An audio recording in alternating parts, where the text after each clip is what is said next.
Assalomu alaykum hammaga. Bugun 2-noyabr. Qo'qon shahridamiz. Obed o'tishdik. Mana xudo xolasa taomimizni yakunladik. Qalinligi 7-8 sm bo'ldi.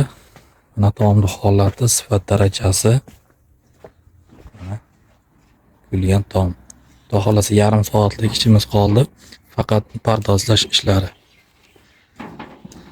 Mana kulgan holati, tekisligi.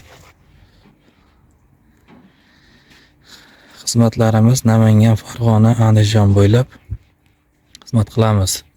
Qalinligi 5 santidan boshlanadi 10 santimetrgacha. Narxlarga keladigan bo'lsak 35 ming so'mdan 45 ming so'mgacha.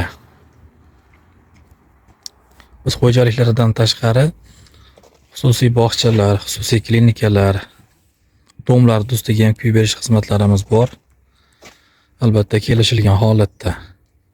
Yorilib ketmaydimi degan savollaringga atvetimiz bor. Hech qanaqasiga yorilib ketmaydi.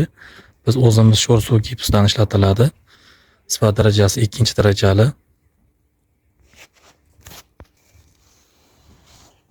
Kimgadir shunaqa penalon xizmatlari kerak bo'lsa, bemalol aloqaga chiqaverasizlar. Pastda nomerlarimizni qoldiramiz. Sog' bo'lasizlar, salomat bo'lasizlar.